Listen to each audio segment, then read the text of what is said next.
أشهد أن لا إله إلا الله.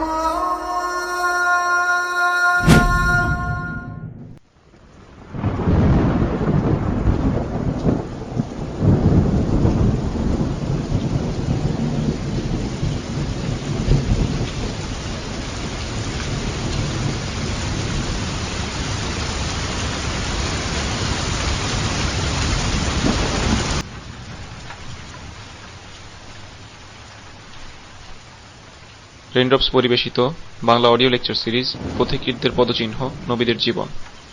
এই লেকচার সিরিজটি ধারাবাহিকভাবে আপনাদের সামনে তুলে ধরবে আমাদের পূর্ববর্তী নবীদের জীবন কাহিনী ও উজ্জ্বল ইতিহাস, তাদের ত্যাগ, ধৈর্য, আল্লাহর পথে সংগ্রামের গল্প এবং তাদের রেখে যাওয়া অসামান্য শিক্ষা ও আদর্শ। আউযু বিল্লাহি মিনাশ শাইতানির রাজিম। বিসমিল্লাহির রহমানির রহিম। পথিকৃতদের পদচিহ্ন নবীদের জীবন লেকচার সিরিজের আজকে শেষ পর্বে আমরা আলোচনা করব ইনশাআল্লাহ ঈসা আলাইহিস সালামকে নিয়ে। ঈসা আলাইহিস সালাম হচ্ছেন আমাদের অর্থাৎ মুসলিমদের বিশ্বাসে তিনি হচ্ছেন একজন নবী, একজন রাসূল। আর আমরা যদি অন্যদের কথা মাথায় রেখে চিন্তা করি তাহলে দেখব তিনি আসলে একজন ঐতিহাসিক ব্যক্তিত্ব বটে। অন্য নবীদের সাথে ঈসা আলাইহিস সালামের একটা পার্থক্য আছে এই অর্থে যে অন্য নবীদের ক্ষেত্রে আমরা এবং খ্রিস্টানরা এবং ইহুদিরা ওদেরকে নবী বলে মানি। যেমন ইব্রাহিম আলাইহিস সালাম, তাকে আমরা সবাই মুসলিম বলি, ইহুদি বলি বা খ্রিস্টান বলি, তাকে সবাই আমরা নবী বলে মনে করি। বাইবেলে অনেক নবী যেমন সুলাইমান, দাউদ আলাইহিস সালামের কথা আছে, যদিও বর্ণনাগুলোর সাথে আমরা একমত না, কিন্তু এই ব্যক্তিরা যে নবী ছিলেন সেটা নিয়ে আমাদের সাথে খ্রিস্টান বা ইহুদিদের কোনো দ্বিমত নেই। দ্বিমত যাকে কেন্দ্র করে তৈরি হয়েছে তিনি হচ্ছেন ঈসা আলাইহিস সালাম। তাই বলা যেতে পারে যে ইতিহাসের একজন কেন্দ্রীয় চরিত্র হচ্ছেন ঈসা আলাইহিস সালাম। তো পার্থক্যটা কি? পার্থক্যটা যদি আমরা দেখি তাহলে ইহুদি এবং খ্রিস্টানরা ঈসা আলাইহিস সালামের ব্যাপারে বিশ্বাসের ক্ষেত্রে দুই প্রান্তে অবস্থান করছে। ইহুদিরা বলে ঈসা আলাইহিস সালাম ছিলেন মারিয়ামের অবৈধ সন্তান। খ্রিস্টানরা বলে তিনি ছিলেন আল্লাহর পুত্র। একটা হচ্ছে অতিভক্তি খ্রিস্টানদের ক্ষেত্রে, যে তারা অতিভক্তি করতে গিয়ে ঈসা আলাইহিস সালামকে আল্লাহর পুত্র বলে সাব্যস্ত করেছে। আর ইহুদিরা তার বিরুদ্ধে অপবাদ দিতে গিয়ে, মিথ্যাচার করতে গিয়ে বাড়াবাড়ি করেছে, চরম মাত্রা বাড়াবাড়ি করেছে, তারা তাকে জারদ সন্তান বলে অভিহিত করেছে। নাউযুবিল্লাহ। আমরা মুসলিমরা বিশ্বাস করি কি? আমরা বিশ্বাস করি তিনি হচ্ছেন কুমারী মারিয়ামের সন্তান, যাকে আল্লাহ জন্ম দিয়েছেন অলৌকিক পন্থায়, কোন ধরনের পিতা ছাড়া। তিনি হচ্ছেন আল্লাহর একজন রাসূল, উলুল আজমদের একজন। সেরা যে 5 নবী আছেন, সেরা 5 নবীর একজন হচ্ছেন ঈসা আলাইহিস সালাম। তিনি আল্লাহর পুত্র নন, তিনি আল্লাহর রাসূল। আল্লাহর কোনো পুত্র সন্তান থাকতে পারে না, পুত্র বা কন্যা কোন রকম সন্তান আল্লাহ থাকতে পারে না, তিনি এসবের ঊর্ধ্বে। আর আরেকটি বড় বিষয় আছে তাদের সাথে, খ্রিস্টান এবং ইহুদিদের সাথে পার্থক্য বিশেষে, সেটা হচ্ছে ঈসা আলাইহিস সালাম দুনিয়াতে আবার ফিরে আসবেন। তিনি আবার দুনিয়াতে ফিরে আসবেন এবং যে দ্বন্দ্ব মুসলিমদের সাথে ইহুদি এবং খ্রিস্টানদের, সেই দ্বন্দ্বের ফয়সালা তিনি এই দুনিয়াতেই করবেন। তো আমরা তাকে নিয়ে আলোচনা শুরু করার আগে কিছু ব্যাকগ্রাউন্ডের কথা আমরা মনে করার চেষ্টা করি। যে তিনি ছিলেন মারিয়ামের সন্তান এবং মারিয়াম ছিলেন বনি ইসরায়েলের জেরুসালেমের তৎকালীন এক সম্ভ্রান্ত পরিবারের কন্যা। যখন তার কোলে কুমারী মারিয়ামের কোলে ইহুদিরা দেখলো, বনি ইসরায়েলের লোকরা দেখলো যে তার গর্ভে, তার কোলে একটা সন্তান, স্বাভাবিকভাবেই তারা তার বিরুদ্ধে কুচ্ছট রটাতে লাগলো। তো এরপর আল্লাহ তাআলা তার বান্দি মারিয়ামের ইজ্জত রক্ষা করার জন্য একটা অলৌকিক বিষয় অবতারণা করলেন। মারিয়াম ছিলেন আল্লাহর একজন সৎ বান্দি, একজন সৎ বান্দি।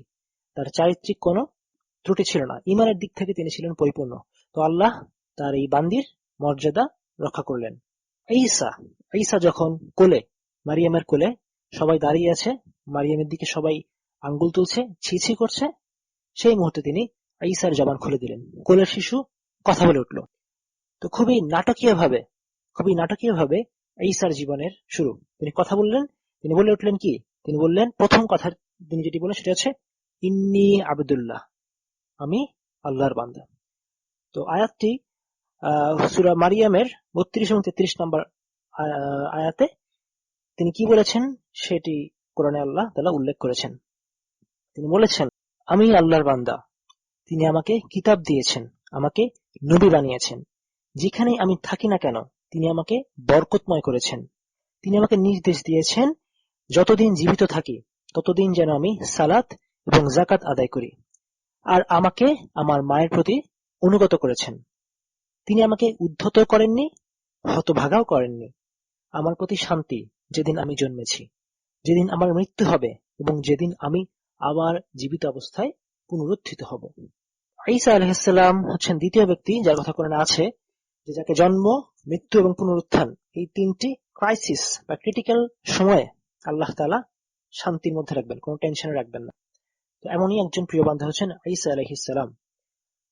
ঈসা আলাইহিসসালাম যখন কথা বলে উঠলেন মারিয়ামের কোলে, তখন উপস্থিত লোকরা বুঝতে পারলো যে আসলে বিষয়টা তারা যেটা ভাবছে তেমন না, অর্থাৎ বিষয়টার মধ্যে কোন রকম একটা অলৌকিকতার ছাপ আছে। কারণ কোলের শিশু কথা বলে ওঠা এটা এটা স্বাভাবিক না, এটা অলৌকিক কোন একটা ঘটনা। একটা হাদিস থেকে আমরা জানতে পারি 3 জন শিশু, কোলের শিশু কথা বলে উঠেছিল। অবশ্য অন্যটা বর্ণনা এসেছে যে 4 জন। এই 3 জন বা 4 জন যাই হোক, একজন হচ্ছেন ঈসা আলাইহিস সালাম।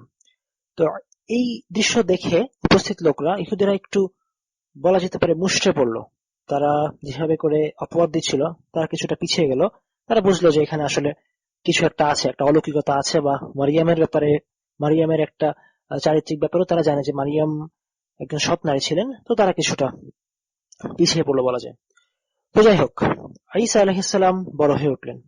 ঈসা আলাইহিস সালামকে একটা প্রতিকূল অবস্থার মধ্যে আসলে বড় হতে হয়েছে, কারণ তার বাবা নেই এবং তার জন্মের বিষয়টা অলৌকিক।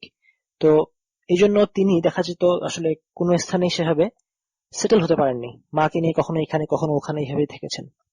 তো যাই হোক, তিনি যখন বড় হয়ে উঠলেন আল্লাহ তাআলার ওয়াদা অনুসারে আস্তে আস্তে তার মধ্যে যে নবুয়তের যেই নিদর্শনগুলো, সেই নিদর্শনগুলো আস্তে আস্তে প্রকাশ পেতে লাগলো। কি সেই নিদর্শনগুলো? সেগুলো হচ্ছে, ورسولا إلى بني إسرائيل أني قد جئتكم بآية من ربكم أني أخلق لكم من الطين كهيئة الطير فأنفخ فيه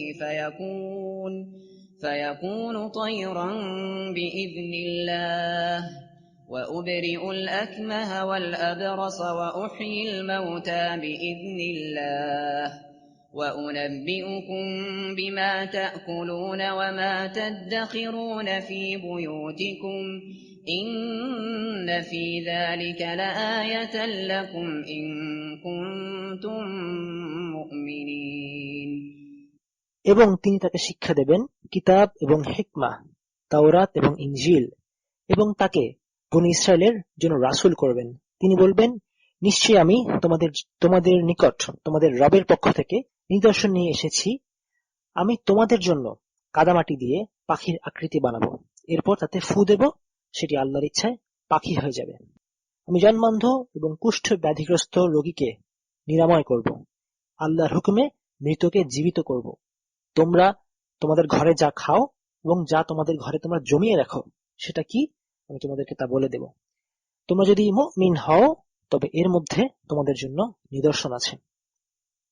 এই আয়াতে আমরা দেখছি যে আল্লাহ তাআলা তাকে বানিয়েছেন একজন নবী, একজন রাসূল, বনী ইসরায়েলের জন্য একজন রাসূল, এবং অন্য সকল রাসূলের মতো তাকে দুটো জিনিস শিক্ষা দিয়েছেন, কিতাব এবং হিকমা, অর্থাৎ নলেজ বা ইলম, এবং জাজমেন্ট, যে সেই জ্ঞানকে প্রয়োগ করার জন্য বাস্তবতা বোঝার যে ক্ষমতা, বাস্তবতার জ্ঞান এবং কিতাবী জ্ঞান, দুটোই নবীর মধ্যে থাকতে হবে। একজন নবী বা রাসূলের মধ্যে দুটোই আল্লাহ তাকে দিয়েছেন। তাকে শিক্ষা দিয়েছেন তাওরাত এবং ইনজিল। তাওরাত হচ্ছে মুসা আলাইহিস সালামের উপর অবতীর্ণ কিতাব। তিনি কি মিরাকল বা কি অলৌকিক বা মুজিজাগুলো তিনি দেখিয়েছেন, অলৌকিক নিদর্শনগুলো কি ছিল তার মধ্যে? একটি হচ্ছে তিনি কাদামাটি দিয়ে পাখির আকৃতি বানাতেন, তাতে ফু দিতেন এবং সেটা পাখি হয়ে উড়ে যেত। তিনি জন্মান্ধ রোগীর চোখের উপরে হাত বুলিয়ে দিতেন, সে দৃষ্টি ফিরে পেত। তিনি একজন কুষ্ঠ রোগীর গায়ের উপরে হাত বুলিয়ে দিতেন, তার কুষ্ঠ রোগ সেরে যেত। এই বিষয়গুলো স্বাভাবিকভাবেই সেই সমাজে একটা আলোড়ন তৈরি করলো। কে এই ঈসা, কি তার ক্ষমতা, তার এই ক্ষমতা কারণে, তার এই কাজগুলোর কারণে তিনি বেশ প্রভাবশালী একটা ব্যক্তিত্বে পরিণত হতে লাগলেন, কারণ মানুষ স্বাভাবিকভাবে তার কাছে যেতে লাগলো, তার বিষয়গুলো জানলো। তো তিনি একটা সমাজের বলা যেতে পারে টক অফ দ্য টাউন বা একটা কেন্দ্রবিন্দু হয়ে উঠতে লাগলেন আস্তে আস্তে। এই এই একটি একটি প্রভাবশালী ব্যক্তিত্ব হয়ে উঠলেন। যদিও তিনি বেশ প্রভাবশালী হয়ে উঠলেন, কিন্তু এরপরে দেখা গেল আসলে বেশিরভাগ লোক এই মিরাকল বা এই অলৌকিক ঘটনাগুলো দেখার পরেও তারা ঈমান আনলো না। বেশিরভাগ লোক তারা ঈমান আনলো না। তবে এই প্রসঙ্গে একটা কথা আমরা বলি তার অলৌকিক ঘটনাগুলোর ব্যাপারে, মুজিজাগুলোর ব্যাপারে, যে আল্লাহ তাআলা নবীদেরকে এমন সব মুজিজা দিয়ে পাঠান যে এই মুজিজাগুলো তৎকালীন সময়ের সমসাময়িক যে উৎকর্ষগুলো, যেসব জায়গায় সেই সমাজ শ্রেষ্ঠত্ব, দক্ষতা, কৌশল অর্জন করেছে, সেই বিষয়গুলোকে এই মুজিজাগুলো চ্যালেঞ্জ করে। যেমন মূসা আলাইহিস সালামের সময় জাদুবিদ্যায় ছিল লোকজন শ্রেষ্ঠ। এটা একটা ফ্লারিশমেন্টের জায়গা ছিল, প্রোগ্রেস করার জায়গা ছিল জাদুবিদ্যা, এটা তারা এগিয়েছিল। মূসা আলাইহিস সালাম এমন একটা জাদু নিয়ে আসলেন, এটা তাদের জাদুকে হার মানালো। আসলে জাদু আনলেন না তিনি, তিনি যে মিরাকল মুজিজা এনেছেন, তিনি একটা সাপ এনেছেন, সেই সাপ তাদের লাঠিগুলো, এটা লাঠি সাপ হয়ে তাদের দড়িগুলো খেয়ে ফেললো, এরকম আমরা তো আগে শুনেছি। আবার ঈসা আলাইহিস সালামের সময়, তখনকার সময় লোকেরা যেই ফিল্ডে উন্নতি করেছিল সেটা হচ্ছে মেডিসিন বা চিকিৎসা বিদ্যা। তো ঈসা আলাইহিস সালাম এমন একটা মিরাকল নিয়ে আসলেন, মুজিজা নিয়ে আসলেন, যেমন জন্মন্ধকে সারিয়ে তোলা বা কুষ্ঠরোগীকে সারিয়ে তোলা, এটা তারা চিন্তা করতে পারতো না এটা কিভাবে সম্ভব। একেবারে এটা তিনি এমনভাবে চিকিৎসা করতেন, এটা আসলে এখনো সম্ভব না। বিজ্ঞান যতই উন্নতি করুক, চিকিৎসা বিদ্যা যতই উন্নতি করুক, চোখের উপর হাত বুলিয়ে দিয়ে জন্মন্ধ রোগীকে সারিয়ে তোলা, এটা সব সময়ের জন্য একটা মিরাকল। এই বিষয়টা তখনকার যে এক্সেলেন্স ছিল তাদের যে ফিল্ডে তৎকালীন সমাজে, সেটাকে তিনি হার মানালেন তা আল্লাহর ইচ্ছায়, তার মুজিজাগুলো। তেমনি আমরা দেখি রাসূলুল্লাহ সাল্লাল্লাহু আলাইহি ওয়াসাল্লামের ক্ষেত্রেও যে আরবরা ছিল সাহিত্যের সেরা, কোরআন তাদের সব সাহিত্যকে ম্লান করে দিল। কোরআন তাদের সব সাহিত্যকে হার মানতে বাধ্য করলো, সাহিত্যিকদেরকে। তো যাই হোক, তো এই মুজিজা দেখার পরেও বেশিরভাগ লোক ঈমান আনলো না। বেশিরভাগ লোক ঈসা আলাইহিস সালামকে আসলে প্রত্যাখ্যান করলো। অল্প কিছু লোক ঈমান এনেছিল। তো তারা কারা? আমরা বিভিন্ন বর্ণনা দেখতে পাই, কিছু ইসরায়েলিয়াত আছে যে তারা ছিল আসলে সমাজের গরিব, জেলে বা এই ধরনের একটা, আমরা যেটাকে বলি লো ক্লাস সোসাইটি, এই ধরনের কিছু লোক ঈসা আলাইহিস সালামের উপর ঈমান এনেছিল। এটা হতেই পারে, হওয়াটাই সাধারণ স্বাভাবিক সত্যি বলতে, কারণ নবীদের ক্ষেত্রে আমরা দেখেছি যে গরিব লোক তারা নবীদের অনুসারী হয় তুলনামূলক সহজে, আর যারা ক্ষমতাশালী বিত্তবান তারা সহজে একজন নবীকে মানতে চায় না। এবং দেখা যায় যে নবীদের বিরোধিতায়, রাসূলদের বিরোধিতায় এই লোকগুলো বেশি এগিয়ে থাকে। আচ্ছা, কেমন সমাজে, কোন ধরনের একটা সমাজে ঈসা আলাইহিস সালামকে পাঠানো হয়েছিল? ঈসা আলাইহিস সালাম যখন বনী ইসরায়েলের কাছে আসলেন, তখন ওভারঅল বলা যায় যে বনী ইসরায়েল সমাজ ছিল প্রচন্ড বিলাসিতার মধ্যে, লাক্সারিয়াস লাইফস্টাইল যেটাকে আমরা বলি, সেটার মধ্যে তারা ডুবেছিল। প্রচন্ড ভোগবাদিতা, দুনিয়া এবং দুনিয়ার পেছনে ছোটা, এরকম একটা সমাজে ঈসা আলাইহিস সালামকে পাঠানো হয়েছিল। তো আল্লাহ ঈসা আলাইহিস সালামের চরিত্র কেমন করে তৈরি করেছিলেন? ঈসা আলাইহিস সালাম ছিলেন এমন একজন মানুষ, যিনি ব্যাপক বলা যায় তিনি খুবই জুহুদ করতেন। তিনি ছিলেন একজন জাহিদ, যিনি জুহুদ করেন, অর্থাৎ তিনি খুবই সাদাসিধে একটা লাইফস্টাইল তার ছিল। দুনিয়ার প্রতি কোনোই মোহ ছিল না, দুনিয়ার সাথে তার কোনো তালাক হয়ে গেছে বলা যায়। লাক্সারি ছিল না, বিলাসিতা ছিল না তার লাইফে, একদম সাদাসিধে দুনিয়া বিমুখ একটা জীবন যাপন করতেন তিনি। এটা বনী ইসরায়েলের জন্য আল্লাহ তাআলা ইচ্ছা করে তাকে এভাবে পাঠিয়েছেন। এরকম একজন মানুষেরই দরকার ছিল যারা তাকে শিক্ষা দিতে পারবে। তিনি আসলে কি শিক্ষা দিয়েছেন? তিনি তাদেরকে শিক্ষা দিয়েছেন তাওহীদের শিক্ষা দিয়েছেন, তিনি আখিরাতের দিকে ফিরে আসার শিক্ষা দিয়েছেন, যে আখিরাতের জীবনে আসলে আসল জীবন। কারণ তারা দুনিয়ার মধ্যে এত মজে গিয়েছিল, আর তাদের ধর্মচর্চা বলতে যেটা বোঝায় সেটা ছিল আসলে আচার সর্বস্ব, অনুষ্ঠান সর্বস্ব। তিনি চাচ্ছিলেন যে তাওরাতে যে শিক্ষা বনী ইসরায়েলের মধ্যে অবশিষ্ট ছিল, সেটার মূল স্পিরিটটাকে ফিরিয়ে আনতে। স্পিরিট বলতে আমরা কি বুঝাচ্ছি? যে আমরা চিন্তা করতে পারি নিজেদের ক্ষেত্রে, আমাদের জীবনে এই সমস্যাটা আছে আমাদের মুসলিমদের, যে রামাদান যখন আসে আমরা হয়তো সেহরি করছি, আমরা হয়তো ইফতার করছি, কিন্তু রামাদানের মূল যে স্পিরিট তাকওয়া, সেই তাকওয়া কিন্তু আমরা হয়তো ফিরিয়ে আনতে পারছি না। হয়তো দিনগুলো সেহরি করার পর বাকি দিনটা আমাদের যেমন যাওয়ার তেমনই যাচ্ছে। হয়তো এবার কিছুটা করছি, কিন্তু হয়তো হারাম কাজ ছাড়ছি না, টিভি দেখছি বা যেসব আল্লাহ যেসব কাজ নিষেধ করেছেন সেই কাজগুলো ঠিকই করছি। এবং ঈদের দিন আসলে দেখা গেল আমাদের সবকিছু যা আমরা অর্জন করেছিলাম রমাদানে সব সব চলে গেছে। ঈদের দিনকে আমরা একটা ঈদের দিনকে কেন্দ্র করে আমাদের যত বিশাল বিশাল আয়োজন, কোরবানির ঈদে গরু কেনা, ঈদ উল ফিতরে ড্রেস, নতুন নতুন জামা কেনা, তো তাকওয়া বা সংযমের যেই এলিমেন্ট, যে স্পিরিট ছিল সেটা দেখা যাচ্ছে আমাদের আমাদের নেই। আমরা ঈদ পালন করছি, সাওম পালন করছি, কিন্তু স্পিরিটটা নেই। তো বনী ইসরায়েলের ক্ষেত্রে এমন ছিল যে তারা বলতো তারা আমরা তাওরাত মানি, কিন্তু আসলে মূল স্পিরিট সেটা নাই, সেটা ছিল না। এইটা চাচ্ছিলেন ঈসা আলাইহিস সালাম ফিরিয়ে আনতে। শুধু নিয়ম সর্বস্বতাই কিন্তু সবকিছু নয়, শরিয়ার নিয়মগুলোর একটা উদ্দেশ্য আছে, সালাতের উদ্দেশ্য আছে, সাওমের উদ্দেশ্য আছে, জাকাতের উদ্দেশ্য আছে। তিনি এই উদ্দেশ্যগুলো অর্জন করার জন্য মানুষকে উদ্বুদ্ধ করছিলেন যেন যারা সেদিকে মনোযোগী হয়। কিন্তু এটাতে বাদ সাধলো কিছু মানুষ, আবার সেই নেতৃস্থানীয় লোকেরা, যেটা প্রত্যেক নবীর ক্ষেত্রে হয়ে এসেছে। কিছু লোক, ইহুদিদের কিছু লোক যারা ছিল ধর্মীয় এবং শাসন কর্তৃত্বের অধিকারী, তারা বিষয়টা পছন্দ করলো না। কেন তারা বিষয়টা পছন্দ করলো না? এখানে একটা বিষয় বলা যায় যে সেই সমাজে, এই দুনিয়াকে ঘিরে মত্ত থাকা একটা সমাজে, সেই সমাজের স্কলার বা আলেম ধরনের কিছু লোক ছিল বা যারা শাসক ছিল, তারা ধর্মকে অপব্যবহার করত।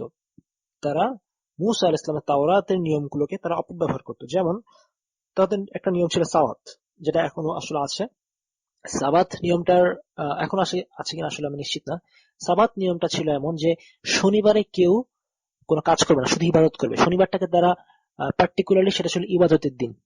কিন্তু দেখা যেত এই সাবাতকে ঘিরেও এই আলেম বা এই নেতা যারা ছিল শীর্ষস্থানীয়, তারা এটাকে ঘিরে একটা ব্যবসা করত। এটাকে ঘিরে নানাভাবে ধর্মের নিয়মগুলোকে তারা বিভিন্নভাবে এদিক ওদিক করে নিজেদের কাজে লাগাতো। ব্যবসার একটা উৎস তৈরি করেছিল তাদের দিনকে তারা তাদের ব্যবসা বানিয়ে ফেলেছিল।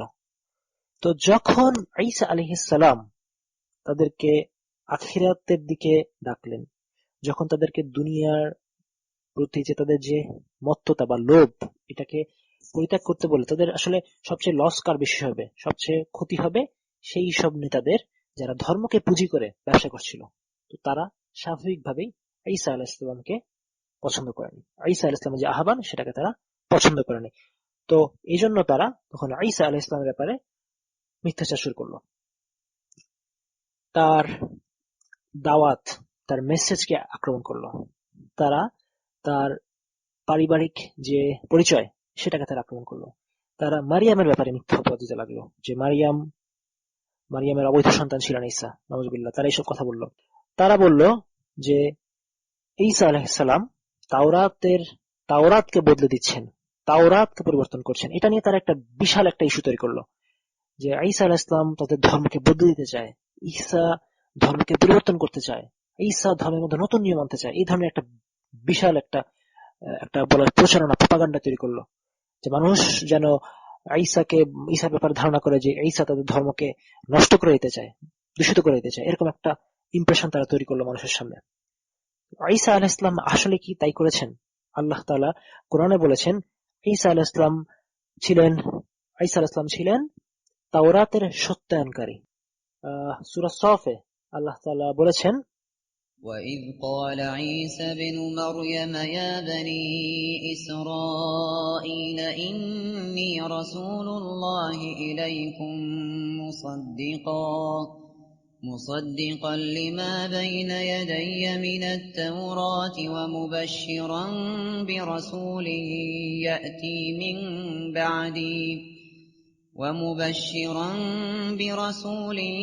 يأتي من بعد اسمه أحمد فلما جاءهم بالبينات قالوا هذا سحر مبين। হে বনী ইসরাইল, নিশ্চয় আমি তোমাদের নিকট আল্লাহর রাসূল। অর্থাৎ এটা কথাটা বলছেন ঈসা আলাইহিস সালাম। ঈসা আলাইহিস সালাম বলছেন, হে বনী ইসরাইল, নিশ্চয় আমি তোমাদের নিকট আল্লাহর রাসূল। আমি আমার পূর্ববর্তী তাওরাতের সত্যায়নকারী এবং আমি একজন রাসূলের সুসংবাদদাতা, যিনি আমার পরে আসবেন তার নাম আহমদ। এরপর সে যখন সুস্পষ্ট নিদর্শন নিয়ে আগমন করলো, তখন তারা বলল এটা তো স্পষ্ট জাদু। অর্থাৎ ঈসা আলাইহিস সালাম তিনি ছিলেন তাওরাতের সত্যায়নকারী, মুসাদ্দিকাল লিমা বাইনা ইয়াদাইয়া মিনাত তাওরা, এবং তিনি আল্লাহর রাসূল মুহাম্মদ সাল্লাল্লাহু আলাইহি ওয়াসাল্লামের ব্যাপারে তাদেরকে আগেই বলে দিয়েছেন, খ্রিস্টানদেরকে, বনী ইসরায়েলদেরকে, যে আমার পরে একজন রাসূল আসবেন, তার নাম হবে আহমদ। আমরা জানি রাসূলুল্লাহ সাল্লাল্লাহু আলাইহি ওয়াসাল্লামের আরেকটা নাম হচ্ছে আহমদ। তো যখন তিনি ঈসা আলাইহিস সালাম এই কথাগুলো বললেন এবং তাদের সামনে প্রমাণ উপস্থাপন করলেন, তিনি তার মুজিজাগুলো দেখালেন, তখন তারা বলল ক্বালু হাযা, তারা বলল সিহরুম মুবিন, এটা তো পরিষ্কার জাদু। অর্থাৎ তারা তাকে প্রত্যাখ্যান করলো। মূলত তারা যে বিষয়টাকে একটা বিগ ডিল বলা যায়, যে একটা বড় একটা ইস্যু তৈরি করলো, সেটা হচ্ছে ঈসা আলাইহিস সালাম তাওরাতকে বদলে দিতে চান, বলা যেতে পারে কিছুটা ধর্মদ্রোহিতার মতো একটা অভিযোগ তার বিরুদ্ধে আনা হলো। তো ঈসা আলাইহিস সালাম তাওরাতের কিছু কিছু আইনকে তিনি বদলে দিতে এসেছিলেন। সেগুলো কি? আসলে যেটা হয়েছে, আল্লাহ তাআলা পূর্বে ইহুদিদের জন্য কিছু হালাল বিষয়কে হারাম করে দিয়েছিলেন তাদেরকে শাস্তি দেওয়ার জন্য। কিছু বিষয়কে হারাম করে দেওয়া হয়েছিল। নবীদের অবাধ্যতা, নবীদের সাথে বেয়াদবি করা, এই ধরনের কিছু অপরাধের জন্য ঈসা আলাইহিস সালাম তাদের জন্য বিষয়টা সহজ করে দিলেন। আবার তিনি কিছু বিষয় যেগুলো হারাম ছিল, হালাল বিষয়কে হারাম করা হয়েছিল, সেগুলোকে আবার তিনি হালাল করে দিলেন। তিনি বলছেন এই বিষয়টা সূরা আল ইমরানের আছে 50 এবং 51 নম্বর আয়াতে। ঈসা আলাইহিস সালাম বলছেন, এবং আমি এসেছি আমার পূর্বে তাওরাতে যা ছিল তার সত্যতা প্রদান করতে, এবং তোমাদের জন্য যা অবৈধ হয়েছে তার কতিপয় তোমাদের জন্য বৈধ করতে, আর তোমাদের রবের নিকট থেকে তোমাদের জন্য নিদর্শন নিয়ে এসেছি, কাজেই তোমরা আল্লাহকে ভয় করো এবং আমার অনুগত হও। নিশ্চয়ই আল্লাহ আমার রব এবং তোমাদেরও রব, অতএব তার ইবাদত করো, এটাই সরল পথ। তো এক কথায় এটাই ছিল ঈসা আলাইহিস সালামের মেসেজ, আল্লাহ হচ্ছেন আমার এবং তোমাদের রব, তোমরা তার ইবাদত করো। তো ইহুদি আলেমরা বিষয়টাকে বেশ কঠিন করে ফেললো, তার বিরুদ্ধে তখন বিদাতের অভিযোগ বলা যায় বা ধর্মদ্রোহিতার অভিযোগ চলে আসলো। তো যখন তাদের অভিযোগ বা তাদের প্রোপাগান্ডা দিয়ে ঈসা আলাইহিস সালামকে আসলে দমন করা গেল না, তিনি আসলে দমে যাননি, তিনি তার দাওয়াতের উপরে অটল ছিলেন, তখন এই ইহুদিরা, এই আলেমরা দ্বারস্থ হলো রোমানদের। তো রোমানদের কথায় যাওয়ার আগে আমরা জেনে নিই হাওয়ারিনদের কথা। হাওয়ারিন কারা ছিল? হাওয়ারিন হচ্ছেন ঈসা আলাইহিস সালামের সাহাবী। আমরা রাসূলুল্লাহ সাল্লাল্লাহু আলাইহি ওয়াসাল্লামের যারা অনুসারী ছিলেন, সঙ্গী সাথী ছিলেন, যারা তার সাথে ছিলেন, তাদেরকে আমরা বলি সাহাবী। আর যারা ঈসা আলাইহিস সালামের সহযোগী ছিলেন, তার পক্ষে কাজ করেছেন, তাকে সাহায্য করেছেন, তাদেরকে বলা হয় কোরআনের ভাষায় হাওয়ারি। তো এই হাওয়ারিনদের কথা কোরআনে এসেছে। আমরা একটা কথোপকথন আছে কোরআনে, যে হাওয়ারিনদের সাথে ঈসা আলাইহিস সালামের একটা কথোপকথন হয়েছিল। তো হাওয়ারিনরা একবার বলল ঈসা আলাইহিস সালামকে, আচ্ছা, আল্লাহ কি আমাদের জন্য একটা টেবিল পাঠাতে পারবেন, যে টেবিলে অনেক খাওয়া থাকবে, একটা ফিস্ট হবে, সবাই মিলে খাবে, খাওয়া দাওয়া করবো আমরা, এরকম একটা বিষয়। তো তারা এরকম একটা আবদার বা একটা অনুরোধ করেছিলেন ঈসা আলাইহিস সালামের কাছে, আল্লাহ কি করবেন কিনা, এমন পাঠাতে পারবেন কিনা, এরকম। তো শুনে মনে হতে পারে আমাদেরকে যে তারা জিজ্ঞেস করছেন আসলে যে আল্লাহ কি সামর্থ্য আছে কিনা। না, বিষয়টা সেটা না। একটা টেবিল পাঠানোর সামর্থ্য যে আল্লাহর আছে সেটা তারা জানে, একটা খাওয়া রিজিক পাঠানোর সামর্থ্য আল্লাহর আছে তারা জানতেন। আর আমরা কোরআনের অন্যটা আয়াতে জানি, সূরা সফেই আছে, যে আল্লাহ ঈসা আলাইহিস সালাম জিজ্ঞেস করছেন যে কে হবে আল্লাহর পথে আমার সাহায্যকারী। ক্বালা হাওয়ারিয়ুনা নাহনু আনসারুল্লাহ, হাওয়ারিরা বলল আমরাই হব আপনার আল্লাহর পথে সাহায্যকারী। তো হাওয়ারিরা আল্লাহ বিশ্বাসী ছিলেন। তো তারা আসলে জানতে চাচ্ছিলেন বা তারা রিকোয়েস্ট করেছিলেন যে ঈসা আলাইহিস সালামের কাছে, যে আল্লাহকে কি আপনি একটা রিকোয়েস্ট করবেন, বা আল্লাহকে রিকোয়েস্ট করলে কি আল্লাহ রিকোয়েস্ট রাখবেন, আমাদেরকে একটা টেবিল পাঠাবেন, খাদ্যে সজ্জিত একটা টেবিল, একটা ফিস্ট। তো ঈসা আলাইহিস সালাম তখন বললেন, ইত্তাকুল্লাহ ইন কুনতুম মুমিনিন, তোমরা আল্লাহকে ভয় করো যদি তোমরা মুমিন হও। তোমরা কেন এমন অনুরোধ করছো, হয়তো এটাই তিনি বলতে যাচ্ছিলেন। তখন তারা বলল, তাদের কারণটা দেখালো তারা কেন আসলে এই আবদারটা করেছেন। তারা বললেন, আমরা চাই যেন তা থেকে আমরা আহার করতে পারি, আর আমাদের অন্তর যেন পরিতৃপ্ত হয়, আর আমরা যেন জানতে পারি তুমি আমাদের কাছে সত্য কথা বলেছিলে, আর এই বিষয়ে যেন আমরা সাক্ষীদের মধ্যকার সাক্ষীদের মধ্যে অন্তর্ভুক্ত হতে পারি, অর্থাৎ আমরা যেন এই বিষয়ে সাক্ষ্যদান করতে পারি। তো তারা তাদের কারণটা ব্যাখ্যা করলেন যে আমরা আসলে চাই যে আল্লাহ আমাদের একটা রিজিক দেবেন, সেখান থেকে আমরা খাবো। এই রিজিক দেওয়ার যে ঘটনাটা, আল্লাহ তাআলা যে টেবিল পাঠাবেন, এটা একটা, তারা চাচ্ছিলেন এটা যেন একটা, এই ঘটনাটা দেখলে তাদের মন তৃপ্ত হবে, তাদের বিশ্বাসটা আরো পোক্ত হবে, এবং এই ঘটনাটা তাদের জীবনে একটা মনে রাখার মতো একটা ঘটনা, একটা নিদর্শন হয়ে থাকবে, স্মরণ করার মতো একটা ঘটনা, একটা স্মরণীয় ঘটনা হয়ে থাকবে। এবং এই ঘটনার ব্যাপারে তারা কিয়ামতের দিন ঈসা আলাইহিস সালামের ব্যাপারে সাক্ষ্য দেবেন যে ঈসা ছিলেন সত্য নবী এবং এরকম একটা ঘটনা ঘটেছিল, আমরা ছিলাম সাক্ষী। আমরা জানি যে কিয়ামতের দিন কি হবে, যে উম্মার ব্যাপারে সাক্ষ্য নেওয়া হবে, তো উম্মাও সাক্ষ্য দেবে নবীদের ব্যাপারে, তো তারা এই ব্যাপারে সাক্ষ্য দিতে চাচ্ছিলেন। তো ঈসা আলাইহিস সালাম তখন তাদের অনুরোধটা রাখলেন, খাদ্যে পরিপূর্ণ একটা টেবিল প্রেরণ করো। এই টেবিল হবে, এই ঘটনাটি হবে আমাদের জন্য, আমাদের পূর্ববর্তী এবং পরবর্তীদের জন্য একটা ঈদ, তোমার পক্ষ থেকে একটা নিদর্শন। আর আমাদেরকে রিজিক দান করো, তুমি শ্রেষ্ঠ রিজিক দাতা। তো ঈসা আলাইহিস সালাম দোয়াটি করলেন আল্লাহর কাছে, কিন্তু একটু ভিন্ন সিকোয়েন্সে। তিনি প্রথমে বললেন নিদর্শনের কথা, যেন আল্লাহ যে এই একটা টেবিল পাঠাবেন, খাওয়া পাঠাবেন, এটা যেন একটা স্মরণীয় ঘটনা হয়ে থাকে, সাক্ষ্য দেওয়ার মতো একটা ঘটনা হয়ে থাকে। এবং এরপরে তিনি বললেন রিজিকের কথাটা, যেটা রিজিকের কথাটা হাওয়ারিনরা বলেছিল আগে। যাই হোক, এটা হয়তো তিনি সূত্র দিয়েছেন মোস্ট প্রবাবলি এর ধরনের কিছুই। এখানে একটা বিষয় উল্লেখ্য, সেটা হচ্ছে সাহাবীরা, অর্থাৎ রাসূলুল্লাহ সাল্লাল্লাহু আলাইহি ওয়াসাল্লামের সাহাবীদের মধ্যে এইরকম অনুরোধ দেখা যায়নি যেটা হাওয়ারিনরা করেছিল, যে এমন কিছু দেখতে চাওয়ার আকাঙ্ক্ষা বা অনুরোধ যে যেটা দেখলে তাদের ঈমান পরিতৃপ্ত হবে। এটা দোষের কিছু না, কিন্তু সাহাবীদের মধ্যে এটা দেখা যায়নি। আসলে সাহাবীরা আল্লাহ রাসূলকে খুব বিশ্বাস করতেন, ঈমান ছিল অনেক পোক্ত। তারা কখনো বনী ইসরায়েলের মতো রাসূলুল্লাহ সাল্লাল্লাহু আলাইহি ওয়াসাল্লামের কাছে অনুরোধ করেনি যে আমাদেরকে একটা মিরাকল দেখানো হোক, যারা এটা কখনো চাননি। তো এটা একটা পার্থক্য আমরা দেখি সাহাবীদের সাথে হাওয়ারিনদের। যাই হোক, তো এরপর হাওয়ারিনদের কথা আমরা বললাম। এরপর যেটা হলো, আল্লাহ তাআলা পাঠালেন, সেই খাওয়া পাঠালেন, টেবিল পাঠালেন। কি পাঠালেন আমরা জানি না, তবে পাঠিয়েছেন, এটা বেশিরভাগ আলেম বলেছেন যে পাঠিয়েছেন। তবে একটা কথা বলে দিয়েছেন, সেটা হলো আমি অবশ্যই তা তোমাদের জন্য পাঠাবো, কিন্তু তোমাদের মধ্যে যে কেউ এর পরেও অবিশ্বাস পোষণ করে, তবে আমি তাকে নিশ্চয়ই এমন শাস্তি দেব যেমন শাস্তি আমি বিশ্বজগতের আর কাউকে দেব না। তো এটা ছিল একটা ওয়ার্নিং, যে তোমরা যদি এই নিদর্শন দেখো, নিদর্শন দেখার পর যদি কুফরি করো, শাস্তি হবে খুব ভয়াবহ। এখানে আমরা বুঝি যে যে মানুষটি জানে, দিনের ব্যাপারে জ্ঞান আছে, আলেম, তার রেসপন্সিবিলিটি, তার দায়িত্ব বেশি। সে যদি তার দায়িত্ব পালন না করে, শাস্তিটাও ভয়াবহ। দায়িত্ব পালন করলে তার জন্য পুরস্কারও অনেক বেশি। তো এরপর যেটা ঘটলো সেটা হচ্ছে, আমরা সেই ইহুদিদের ষড়যন্ত্র দিকে ফিরে যাই। যে ইহুদিরা ষড়যন্ত্র করে তারা চেষ্টা করলো ঈসা আলাইহিস সালামকে কোনোভাবে দমন করার জন্য, তারা পারল না। এরপর তারা গেল রোমানদের কাছে।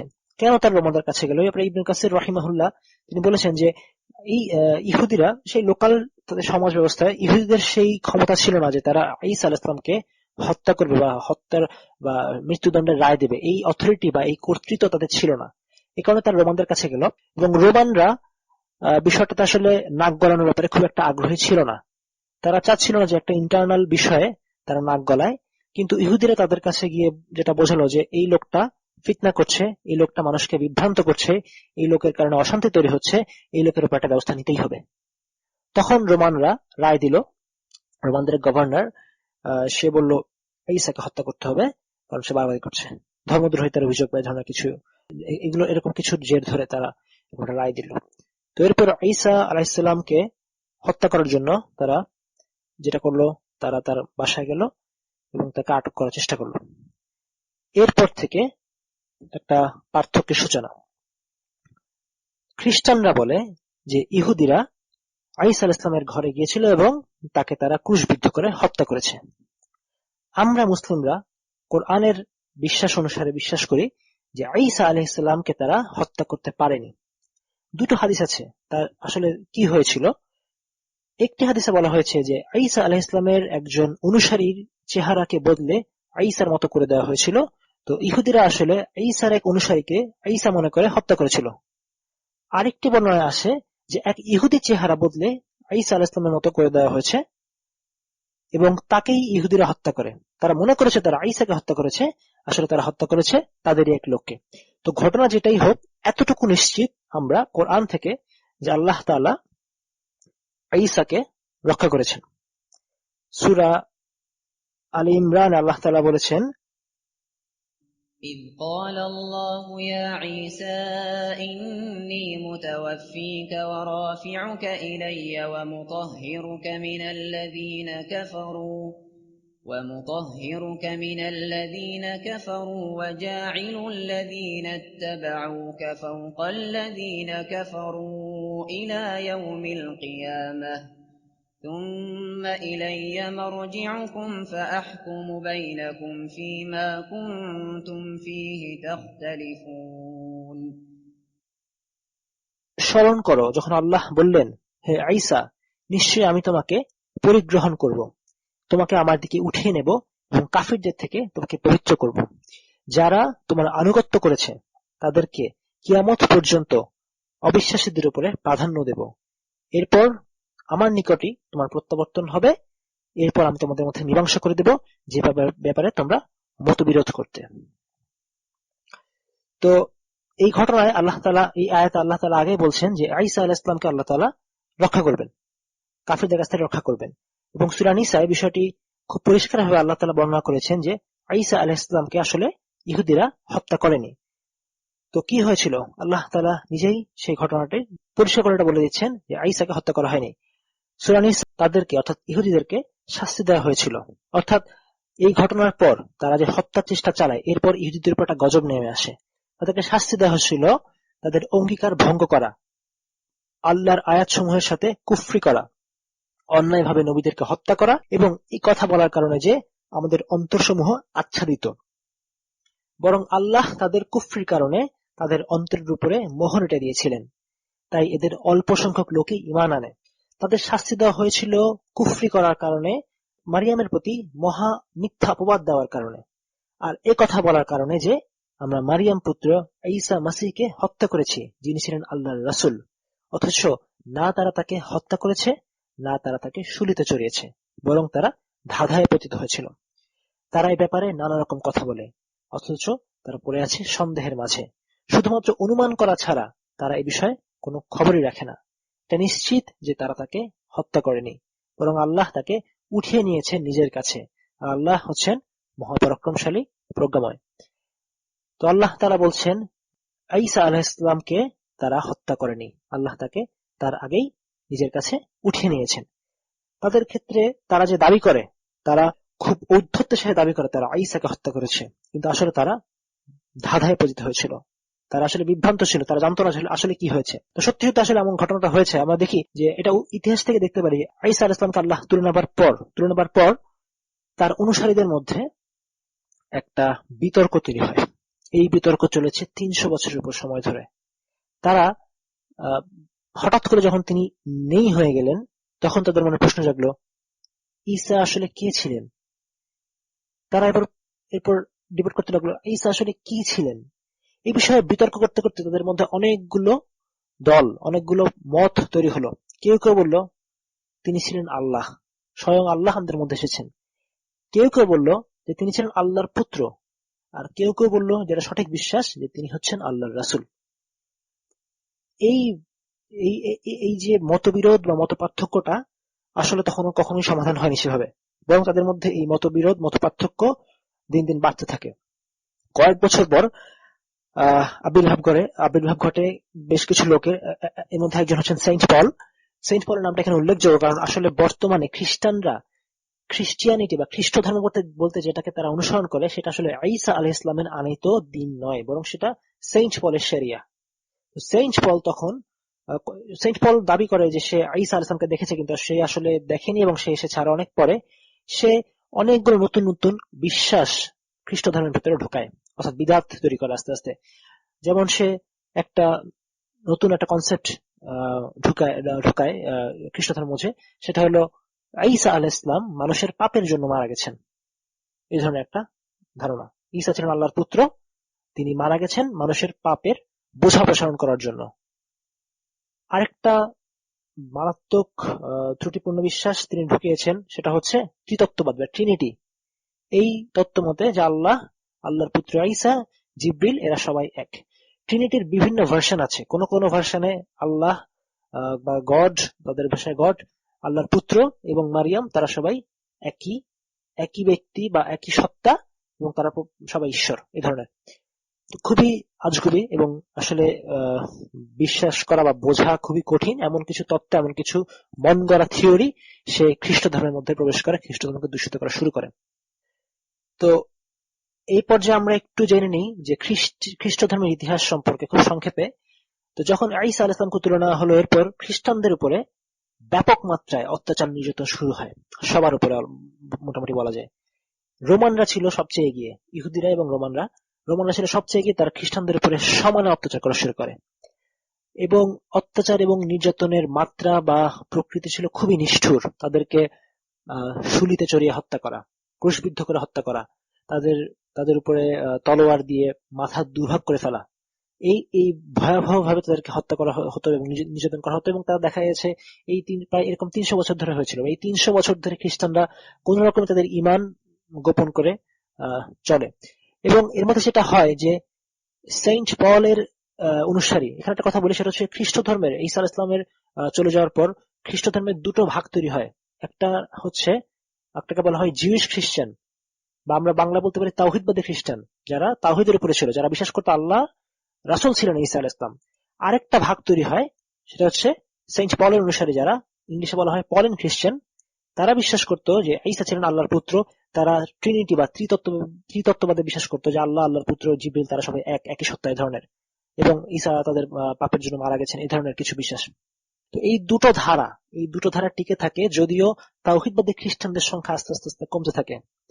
300 বছর ধরে নির্যাতিত হওয়ার পরে একটা পরিবর্তন আসে 310 সালে। একজন রোমান সম্রাট, সে বলল যে খ্রিস্টানদেরকে তাদের ধর্মীয় স্বাধীনতা দেওয়া হোক, তাদের উপর যেন আর অত্যাচার করানো হয়, এবং এরপর খ্রিস্টানরা একটা ভালো অবস্থানে আসে। তার কিছুদিন পর সম্রাট কনস্টান্টাইন, সে যখন ক্ষমতায় আসে, পুরো বিষয়টার মোড় একদম ঘুরে যায়, কারণ সে নিজেই খ্রিস্ট ধর্ম গ্রহণ করে বসে। 325 সালে সে একটা মিটিং ডাকে, এবং এটা ছিল একটা সবচেয়ে বলা যেতে পারে তাৎপর্যপূর্ণ খ্রিস্ট ধর্মের ইতিহাসে, কারণ এই ঘটনার পর খ্রিস্ট ধর্ম পুরোপুরি আসলে অফিসিয়ালি নষ্ট হয়ে যায় বলা যায় আর কি।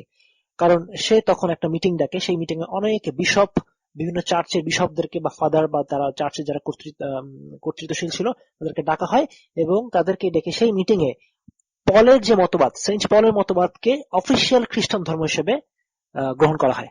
এবং যারা এই সেন্ট পলের মতবাদের সাথে এগ্রি করবে না, একমত হবে না, তারা খ্রিস্টান না, তাদেরকে হত্যা করো বা তাদেরকে বের করে দাও। তারা তাদের বিশ্বাসকে ভ্রান্ত বিশ্বাস বলে গ্রহণ করা হলো সেই মিটিং এ। যেমন সেখানে বিতর্ক হয়েছিল, কেউ কেউ তার সাথে একমত হয়নি।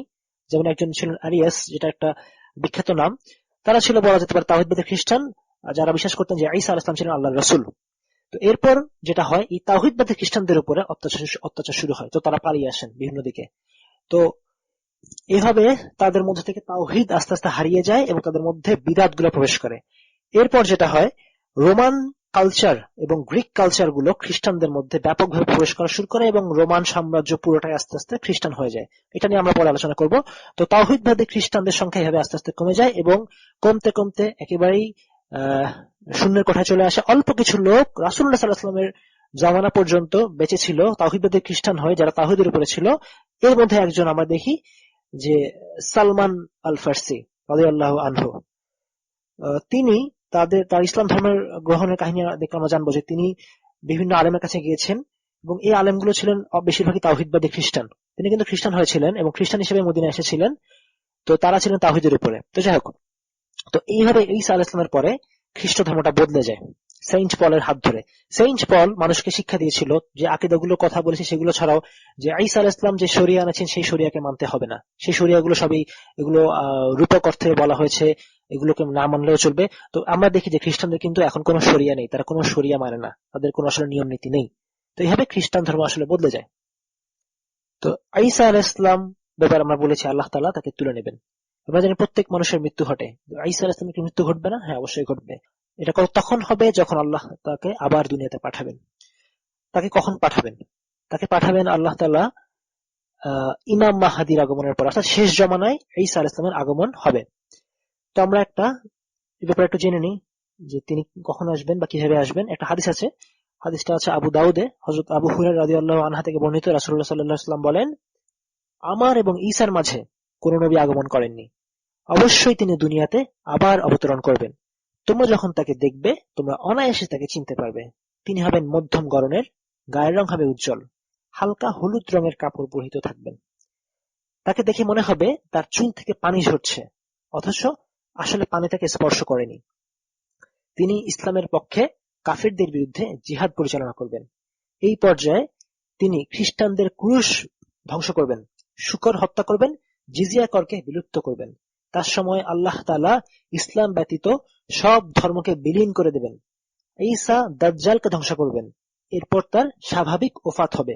মুসলিমরা তার জানাজার নামাজ সম্পন্ন করে রাসূলুল্লাহর রওজার পাশে তাকে দাফন করবেন।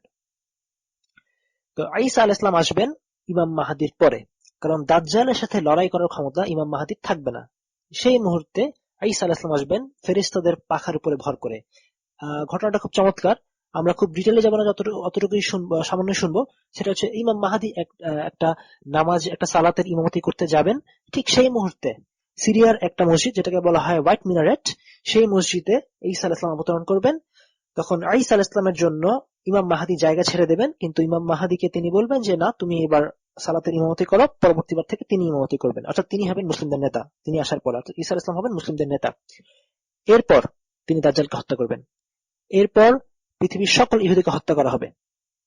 মুসলিম ছাড়া কোনো ধর্মের লোক পৃথিবীতে থাকবে না। তাদেরকে দুটো অফার দেওয়া হবে, হয় তোমরা ইসলাম গ্রহণ করো অথবা তোমরা জিহাদের জন্য প্রস্তুত হও। তো এইভাবে পৃথিবীতে হয় মুসলিমরা থাকবে আর কোনো ধর্মের লোক থাকবে না। ঈসা আলাইহিস সালাম দুনিয়া জুড়ে এরপর শান্তি প্রতিষ্ঠা করবেন। শান্তি বলতে আসলে আমরা আমাদের সর্বোচ্চ আমাদের ইতিহাসে যে শান্তির কথা আমরা চিন্তা করিনি, বা আমরা আমাদের ভবিষ্যৎ কল্পনায় যেরকম শান্তির কথা ভাবতে পারি না, তার থেকেও বেশি কিছু। সেই সময়টাতে মানুষের মধ্যে কোনো হিংসা বিদ্বেষ থাকবে না, কেউ কারোর সাথে শত্রুতা করবে না, প্রাচুর্যের উপরেই মানুষ থাকবে। দেখা যাবে একটা খেজুর দিয়ে একটা পরিবারের সারাদিনের খাওয়া হয়ে যাচ্ছে, একটা গাভীর দুধে একটা গোত্রের প্রয়োজন পূরণ হয়ে যাচ্ছে। এতটাই প্রাচুর্য থাকবে, এতটাই বরকত থাকবে দুনিয়াতে। তো এভাবে 7 বছর তিনি থাকবেন দুনিয়ার বুকে। এরপর আসবে ইয়াজুজ মাজুজ, এবং ইয়াজুজ মাজুজের সাথে লড়াই করার ক্ষমতা কারো থাকবে না। তখন তিনি একটা পাহাড়ে তিনি তখন তুর পাহাড়ে আশ্রয় নেবেন। এরপর আল্লাহ তাআলা ইয়াজুজ মাজুজকে অলৌকিকভাবে ধ্বংস করে দেবেন। তো এটা হচ্ছে ঈসা আলাইহিস সালামের ভবিষ্যৎ কাহিনী। আমরা অন্য নবীদের ক্ষেত্রে কাহিনী বলেছি, তারা এসেছেন, দাওয়াত দিয়েছেন, আল্লাহ এরপর একটা কওম তাদেরকে গ্রহণ করেছে, কওমের একটা অংশ আর একটা অংশকে ধ্বংস করে দেওয়া হয়েছে আযাব দিয়ে। কিন্তু ঈসা আলাইহিস সালামের কাহিনী এখনো বাকি আছে, ভবিষ্যতের কাহিনী। তো ইনশাআল্লাহ এটা অবশ্যই ঘটবে, ইনশাআল্লাহ এটা অবশ্যই ঘটবে। আচ্ছা, তো এরপর আরেকটা জিনিস, সেটা হচ্ছে কিয়ামতের দিন ঈসা আলাইহিস সালামের সাক্ষ্য। আমরা জানি, আমরা বলেছি যে মুসলিম, খ্রিস্টান এবং ইহুদিদের যে মূল বিভেদের কেন্দ্রবিন্দু হচ্ছেন ঈসা আলাইহিস সালাম। তো এই বিভেদ যাকে কেন্দ্র করে তিনি কিয়ামতের দিন সাক্ষ্য দেবেন যে তিনি আসলে দুনিয়াতে কি বলতে এসেছেন, তিনি কি বার্তা, কি মেসেজ মানুষের কাছে দিয়েছেন। তো সূরা দুঃখিত, আমি রেফারেন্সটা মনে করতে পারছি না। আল্লাহ বলবেন কে আর আমার মাকে ইলাহ রূপে গ্রহণ করো, অর্থাৎ আল্লাহ তাআলা তার কাছ থেকে সাক্ষ্য নেবেন সবার সামনে যে ঈসা আলাইহিস সালাম কি বলেছিলেন, তার উপাসনা করতে হয়, যেটা আজকে খ্রিস্টানরা করে। খ্রিস্টানরা তাকে, তো আমরা জানি যে আল্লাহর পুত্র বলে এবং তাকে গড বলে সাব্যস্ত করে এবং তার ইবাদত করে। ঈসা আলাইহিস সালাম বিষয়টাকে ক্লারিফাই করবেন। তিনি বলবেন, আপনি পবিত্র, মহান, যার অধিকার আমার নেই, সে কথা বলা আমার জন্য সম্ভব নয়। যদি আমি বলতাম যে আমার ইবাদত করে, কথা তিনি বলছেন, যদি আমি তা বলতাম তাহলে অবশ্যই আপনি তা জানতেন। আমার অন্তরে যা আছে তা আপনি জানেন, কিন্তু আপনার অন্তরে কি আছে তা আমি জানি না। নিশ্চয়ই আপনি গায়েবী বিষয়ে সর্বজ্ঞাত। আমি কেবল তাদেরকে বলেছি যা আপনি আমাকে আদেশ দিয়েছেন। আমি বলেছি, তোমরা আমার রব এবং তোমাদের রব আল্লাহকে ইবাদত করো। আর যতদিন আমি তাদের মধ্যে ছিলাম ততদিন আমি তাদের উপর সাক্ষী ছিলাম। এরপর আপনি যখন আমাকে উঠিয়ে নিলেন তখন আপনিই ছিলেন তাদের পর্যবেক্ষণকারী, আপনি সবকিছুর উপর সাক্ষী। তো কিয়ামতের দিন সকল সংশয়, সকল সন্দেহের অবসান ঘটাবেন ঈসা আলাইহিস সালাম কিয়ামতের দিনে ইনশাআল্লাহ। তো এই হচ্ছে ঈসা আলাইহিস সালামের জীবন, সংক্ষিপ্ত জীবন কাহিনী, যেটা আমরা শুনলাম। এই ঘটনা থেকে আমাদের কি শেখার আছে? আমরা তার জীবনের দাওয়াতের পর্যায়ে একটু ফিরে যাই। আমরা দেখেছি যে ঈসা আলাইহিস সালামকে কোন লোকগুলো বিরোধিতা করেছিল। ঈসা আলাইহিস সালামকে বিরোধিতা করেছিল কিছু ইহুদি আলেম। এখানে লক্ষণীয়, তারা ছিল আলেম, তাদের তাওরাতের জ্ঞান ছিল। তারা জানতো যে ঈসা আলাইহিস সালাম একজন আল্লাহর একজন রাসূল। তারা জেনে শুনে ঈসা আলাইহিস সালামের বিরোধিতা করেছিল। তারা তার বিরুদ্ধে ধর্মদ্রোহিতা বা বিদআতের অভিযোগ উত্থাপন করেছিল। এর মাধ্যমে আমরা একটা জিনিস বুঝি যে একজন মানুষ আলেম হতে পারে, কিন্তু তার মানে এই নয় যে অবশ্যই সে সত্যি কথা বলবে। এটা নাও হতে পারে যে সে সত্যবাদী। একজন আলেম, সে কিতাবের জ্ঞান, সে আল্লাহ তাআলার ওয়াহি, সে শরিয়ার জ্ঞান সে গোপন করতে পারে। কেন তারা গোপন করেছিল? আমরা বলেছি যে তাদের হাতে ছিল শাসন কর্তৃত্ব। তারা ধর্মকে পুঁজি করে একটা ব্যবসা করছিল। আমাদের এই সময়েও এই একই জিনিস কিন্তু হয়। কিছু গ্রুপ আছে, কিছু দল আছে যারা ধর্মকে পুঁজি করে, মানুষের আবেগ এটাকে পুঁজি করে তারা ব্যবসা করে। তো সেই সময়ে এই লোকগুলো দুনিয়ার জন্য তাদের দিনকে বিক্রি করে দিয়েছিল। তারা ঈসার বিরুদ্ধে অভিযোগ তুলেছিল। তার মানে হচ্ছে একজন মানুষ আলেম হতে পারে, তার বড় ডিগ্রি হতে পারে, তার ইজাজা থাকতে পারে, তিনি হয়তো অনেক কোরআন হাদিস জানেন, কিন্তু তার মানে এই নয় যে তিনি সত্য কথা বলবেন। তো আমাদেরকে যে কাউকে বিশ্বাস করার আগে দেখতে হবে যে তিনি আসলে সত্যি কথা বলেন কিনা। তো এটা একদিনে সম্ভব নয়। আমাদের নিজেদেরকে এই জন্য দিনের পড়াশোনার ব্যাপারে সচেতন হতে হবে, যেন আমরা নিজেরা দিনের জ্ঞান অর্জন করতে পারি, যেন আমরা হক এবং বাতিলকে চিনতে পারি। তবে অবশ্যই হক এবং বাতিলকে চেনা এটা আল্লাহর ইচ্ছা। আমরা যদি সিনসিয়ার না হয়, আন্তরিক না হয়, তাহলে আল্লাহ আমাদেরকে এই ক্ষমতাটা দেবেন না। এবং বর্তমান সময়টা ফিতনার সময়, অসংখ্য দল, অসংখ্য মতবাদ, কোন মতবাদ সত্য, কোনটি সঠিক, এটা আমরা শুধুমাত্র তখনই বুঝতে পারবো যখন আল্লাহ আমাদেরকে ইচ্ছা করবেন, আমাদের ব্যাপারে খুশি হবেন, আমাদেরকে সেই ক্ষমতাটা দেবেন। তবে এই জন্য আমাদের চেষ্টা করতে হবে। তো হকপন্থী আলেম সবাই হন না, এবং আমরা ইতিহাসে দেখব যে আলেমদের মধ্যে অনেকে মিথ্যা বলেছেন, সত্য গোপন করেছেন, শাসকের অনুগত হয়ে শাসকের পক্ষে ফতোয়া দিয়েছেন, যেটা এখানে ইহুদিরা করেছিল। তারা রোমানদের সাথে রোমানদের সাথে আতাত করেছিল। তারা শাসকের সাথে আতাত, একজন সত্য নবীর বিরুদ্ধে, যেটা আমাদের সময় এখনো হয় যে আলেমরা, কিছু আলেম, সবাই না, কিছু আলেম সরকারের সাথে তারা আতাত করে তারা ফতোয়া দেয় সরকারের পক্ষে, যারা সরকারের পক্ষে যাবে। তো আমাদেরকে ব্যাপারটা সাবধান হতে হবে। একজন মানুষের ক্রেডেনশিয়াল বা একজন মানুষের ডিগ্রি দেখে, নামের আগে শাইখ বা আল্লামা দেখে কনভিন্সড হওয়া যাবে না। তিনি মিথ্যা কথা বলতে পারেন, তা আমরা দেখতে হবে তিনি কোরআন এবং সুন্নাহর সাথে কতটুকু সামঞ্জস্য রেখে কথা বলেন। যদি রাখেন তাহলে আমরা তাকে মেনে নেব, যদি না রাখেন, তার যত বড় ডিগ্রি হোক, তিনি যাই হোক, আমরা তাকে মানব না। দ্বিতীয় একটা বিষয় যেটা বর্তমান সময় একটা ফিতনা, সেটা হচ্ছে ইহুদি এবং খ্রিস্টানদের ব্যাপারে। যে আমরা অনেক সময় এরকম কিছু কথা কেউ কেউ বলে থাকেন যে তারা হচ্ছেন আহলে কিতাব, তারা কাফের নয়। তো হ্যাঁ, তারা আহলে কিতাব অবশ্যই, কিন্তু তারা কাফের নয় বা তাদের কাফের বলা যাবে না, এই ধরনের কিছু কথাবার্তা আমরা শুনি, যেটা আসলে ইসলাম 1400 বছর ধরে আমরা কখনো শুনিনি। এর উত্তরে আমরা বলবো যে তারা কুফরি করেছে, এবং আল্লাহ তাদেরকে কুফরির কথা, তারা যে বিশ্বাস করে, যেমন ইহুদিরা বিশ্বাস করে আল্লাহর পুত্র হচ্ছেন উযাইর, ইহুদিরা বিশ্বাস করে আল্লাহ কৃপণ, এবং এই ধরনের অনেক অনেক আপত্তিকর এবং ত্রুটিপূর্ণ বিশ্বাস যেগুলো কুফরির শামিল। খ্রিস্টানরা বিশ্বাস করে ঈসা আলাইহিস সালাম ছিলেন আল্লাহর পুত্র। মারিয়ামের ব্যাপারে, মারিয়ামকে তারা কোন সেক্ট, ইসলাম খ্রিস্টানদের, তারা ঈশ্বর মনে করে। তারা ত্রিতত্ত্ববাদে বিশ্বাস করে, ট্রিনিটিতে বিশ্বাস করে, যে আল্লাহ, আল্লাহর পুত্র, জিবরিল, পবিত্র আত্মা, তারা সবাই এক সত্তা। আল্লাহ তাআলা কি বলছেন? আল্লাহ তাআলা বলছেন, লাকাদ কাফারা আল্লাযীনা ক্বালু ইন্নাল্লাহা হুয়াল মাসিহ ইবনু মারইয়াম, যে তারা কুফরি করে যারা বলে নিশ্চয় আল্লাহ হচ্ছেন মারিয়ামের পুত্র ঈসা। আল্লাহ আরো বলেছেন সূরা মাইদায়, লাকাদ কাফারা আল্লাযীনা ক্বালু ইন্নাল্লাহা সালিসু সালাসা, যারা বলে আল্লাহ হচ্ছেন তিনজনের মধ্যে তৃতীয় জন, অর্থাৎ ট্রিনিটি বা ত্রিতত্ত্ববাদকে আল্লাহ কুফরি হিসেবে সাব্যস্ত করেছেন। আল্লাহ স্বয়ং এদের কাজকে কুফরি বলেছেন। এবং আমরা অন্য হাদিসে জানতে পারি যে রাসূল সাল্লাল্লাহু আলাইহি ওয়াসাল্লাম বলেছেন যে আমার সময়, অর্থাৎ রাসূলুল্লাহর সময় যদি মুসা আলাইহিস সালাম থাকতেন, তাহলে মুসা আলাইহিস সালামকে রাসূলুল্লাহর শরিয়া মেনে চলতে হতো, রাসূলুল্লাহর আনুগত্য করতে হতো। রাসূলুল্লাহ সাল্লাল্লাহু আলাইহি ওয়াসাল্লাম যখন এসেছেন, কেউ যদি রাসূলুল্লাহ সাল্লাল্লাহু আলাইহি ওয়াসাল্লামকে নবী হিসেবে স্বীকার না করে তাহলে সে কাফের। এটা নিয়ে কোনো সন্দেহ নেই। গত 1400 বছরের এটা নিয়ে কখনো কোনো দ্বিমত হয়নি। খ্রিস্টান এবং ইহুদিরা এটা বিশ্বাস করে না রাসূলুল্লাহ সাল্লাল্লাহু আলাইহি ওয়াসাল্লাম যে আমাদের আল্লাহর নবী, কাজে তারা কাফের। সিম্পলি এই কারণে তারা কাফের। কিন্তু আজকে যে কোনো কারণে হোক, চাপের মুখে, সমাজের চাপে বা সমাজের কাছে গ্রহণযোগ্যতা বাড়ানোর জন্য, কাফেরদের কাছে নিজেদের দিনকে সহজভাবে তুলে ধরার জন্য অনেকেই বিষয়টাকে অস্বীকার করে যে আহলে কিতাব হচ্ছে কাফের। আচ্ছা, 3 নম্বর বিষয়টা হচ্ছে বিদআতের ভয়াবহতা। আমরা আমরা আমরা বলেছি যে খ্রিস্ট ধর্মের যে বিপত্তি বা খ্রিস্ট ধর্মের যে বিকৃতি সেটা হয়েছিল সেন্ট পলের মতো কিছু লোকের হাত ধরে। তারা কিছু বিশ্বাসকে আস্তে আস্তে খ্রিস্ট ধর্মের মধ্যে প্রবেশ করাতে শুরু করে, যেগুলো ছিল খ্রিস্ট ধর্মের বিকৃত হয়ে যাওয়ার কারণ।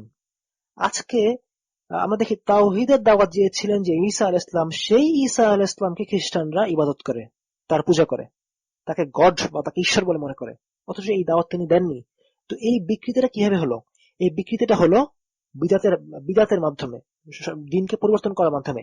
বিষয়টা আরো গুরুতর কখন হয়েছে? গুরুতর হয়েছে তখন যখন রোমান সাম্রাজ্যের অফিসিয়াল স্টেট রিলিজিয়ন বা রাষ্ট্র ধর্ম হিসেবে খ্রিস্ট ধর্মকে গ্রহণ করা হলো।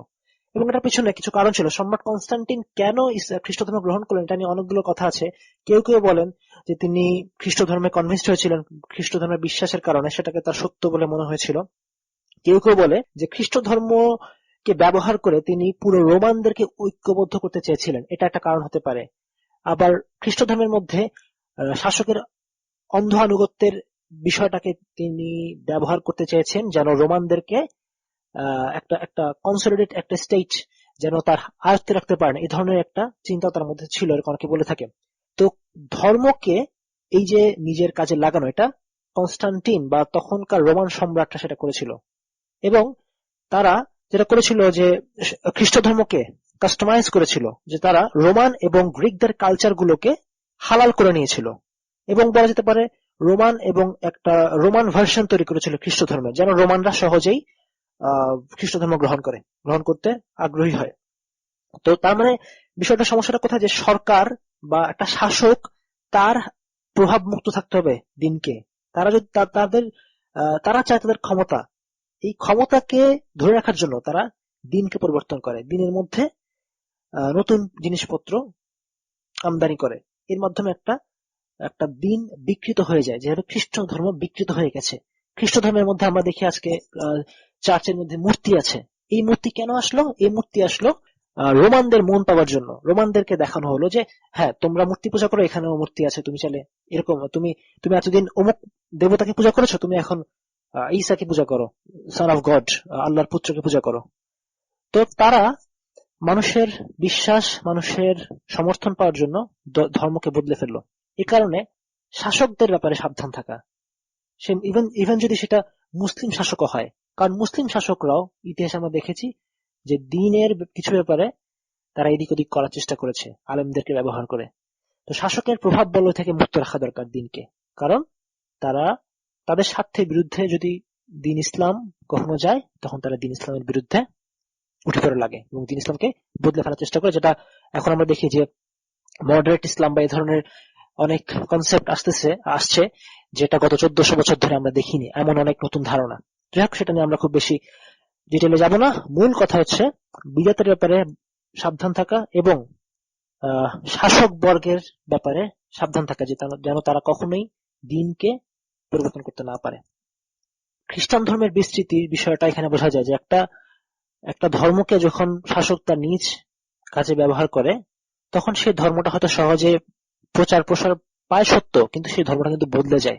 যেই শিক্ষা নিয়ে ঈসা আলাইহিস সালাম এসেছিলেন, সেই শিক্ষা কিন্তু আজকের খ্রিস্টানরা অনুসরণ করে না। যদিও তারা দাবি করে তারা খ্রিস্টান, কিন্তু সেই শিক্ষা তাদের মাঝে নেই। তো ধর্মের প্রচার প্রসার বা দিনের বিস্তৃতি লাভ করাটা উদ্দেশ্য আমাদের, কিন্তু সেটাকে বদলে নয়, সেটাকে কাটছাট করে নয়। কাটছাট করলে সেই দিন আর দিন থাকবে না। এর পরবর্তী একটা বিষয়, সেটা হচ্ছে আদর্শিক বিশ্বাসের বিষয়টা। এখান থেকেই চলে আসে যে আল্লাহ তাআলা বলেছেন যে তোমার অনুসারীরা, ঈসার অনুসারীদের মধ্যে দুটো দল হবে এবং যারা ঈমান আনবে তারা বিজয়ী হবে। তো ঈসা আলাইহিস সালামের আসল অনুসারী কারা? ঈসার অনুসারীদেরকে আমরা শুনলাম যে তারা তো আস্তে আস্তে তাদের সংখ্যা কমে গেছে। আসলে ঈসা আলাইহিস সালামের অনুসারী হচ্ছে আমরা। আদর্শিক বিশ্বাস এটাই আসল কথা বললে। বনী ইসরায়েল বলতে যাদেরকে বোঝানো হয় কোরআনে, তারা কারা? যেমন আজকে ইহুদি, তারা কিন্তু বনী ইসরায়েলের আহ আমি যদি বলি এটাকে একটা বংশধর, কিন্তু এই বংশধারা দিয়ে আল্লাহ তাআলা বিচার করেন না। এই বনী ইসরায়েল, আজকের ইহুদিরা যদি মূসা আলাইহিস সালামের বনী ইসরায়েলের বংশধর হয়েও থাকে, তাদের কিচ্ছু আসা যায় না, কারণ তারা কি বিশ্বাস করছে সেটাই আল্লাহ বিচার করবেন। মূসা আলাইহিস সালাম যে বিশ্বাস নিয়ে, যে শিক্ষা নিয়ে এসেছেন, ঈসা আলাইহিস সালাম যা আমাদেরকে শিক্ষা দিয়েছেন, সেই একই শিক্ষা দিয়েছেন মুহাম্মদ সাল্লাল্লাহু আলাইহি সাল্লাম। কাজেই এই আদর্শের উপরে যে থাকবে সে হচ্ছে হক, সেই সঠিক। কাজেই বংশধারা, বা যেটাকে আমরা বলি বংশধারার কথা বলছি, বংশধারা দিয়ে আসলে আল্লাহ তাআলা বিচার করেন না। এই জন্য আল্লাহ তাআলা বলছেন যে ঈসার অনুসারীদেরকে আল্লাহ তাআলা কিয়ামত পর্যন্ত বিজয় রাখবেন। এবং কারা ঈসা আলাইহিস সালাম অনুসারী? আমরা মুসলিমরা। শেষ বিষয় সেটা হচ্ছে নুসরা বা আনসার হওয়া, দ্বীনের জন্য সাহায্যকারী হওয়া। আমরা শুনেছি হাওয়ারিনদের কথা। হাওয়ারিনদেরকে ঈসা আলাইহিস সালাম জিজ্ঞেস করেছিলেন যে কে হবে আমার আল্লাহর পথে সাহায্যকারী? ক্বাল আল হাওয়ারিয়ুনা নাহনু আনসারুল্লাহ, তারা বলল আমরা হব দ্বীনের জন্য সাহায্যকারী। আমরা আনসারদের কথা জানি, মদিনায় যারা আল্লাহ রাসূল সাল্লাল্লাহু আলাইহি ওয়াসাল্লামকে সর্বতভাবে সাহায্য সহযোগিতা করেছিলেন, তাদের জান দিয়ে, তাদের মাল দিয়ে। এই বিষয়টা আমরা আমাদের এই সময় আসলে একটা অজানা বিষয় বা একটা অপরিচিত বিষয় বলা যায়। দ্বীনের জন্য সাহায্য করা এটা কি জিনিস আমরা ভাবতে পারি। আমাদের কাছে দ্বীন মানে হচ্ছে হয়তো কালেমা, সালাত, সাওম, যাকাত এবং হজ, এর বেশি হয়তো আমরা চিন্তা করতে পারি না। কিন্তু আমরা দেখব যে দ্বীনকে রক্ষা করা, নবীকে সাহায্য করা, দ্বীনকে প্রতিষ্ঠা করা, এগুলো দ্বীন ইসলামের খুবই বড় বড় কিছু ইবাদত। আমরা এটার সাথে পরিচিতই হয়তো অনেকে না। তো যারা এই কাজগুলো করে তাদেরকে বলা হয় আনসার, দ্বীনের যারা সাহায্যকারী হয়। তো হাওয়ারিনরা ছিলেন দ্বীনের সাহায্যকারী, রাসূলুল্লাহ সাল্লাল্লাহু আলাইহি ওয়াসাল্লামের সময় আনসাররা ছিলেন দ্বীনের সাহায্যকারী। তো দ্বীনের প্রতিষ্ঠার জন্য যারা কাজ করবে তারাই হবে আনসার। হ্যাঁ, আল্লাহ তাআলা আমাদের কথা কোরআনে হয়তো বলবেন না যদি আমরা আনসার হই, কিন্তু আমাদের নাম উল্লেখ থাকা দরকার নেই। দ্বীনের জন্য যদি আমরা কাজ করি, সেটাই হবে দ্বীনের জন্য আনসার হওয়া। তো এই হচ্ছে ঈসা আলাইহিস সালামের ব্যাপারে আমরা যা জানি কোরআন এবং সহিহ সুন্নাহ থেকে, মোটামুটি আমরা যা জানি তা আমরা বলার চেষ্টা করেছি। তো এরপরে আমাদের এই লেকচার সিরিজ যেহেতু আজকে এই পর্বের সাথে শেষ, তো নবীদের ব্যাপারে কিছু ব্যাপার আমাদের জানা গুরুত্বপূর্ণ। প্রথমত, মানব জাতি। এই মানব জাতি বলতে আমরা শুধু মুসলিম বোঝাচ্ছি না, আমরা মুসলিম, অমুসলিম, আমেরিকান বা বাংলাদেশি, চাইনিজ, প্রত্যেকের ব্যাপারে, পৃথিবীর সকল মানুষ, পুরো মানব জাতির কথা বলছি। মানব জাতি এই নবীদেরকে ছাড়া অচল। একটা জাতি তার হয়তো জ্ঞান বিজ্ঞানে,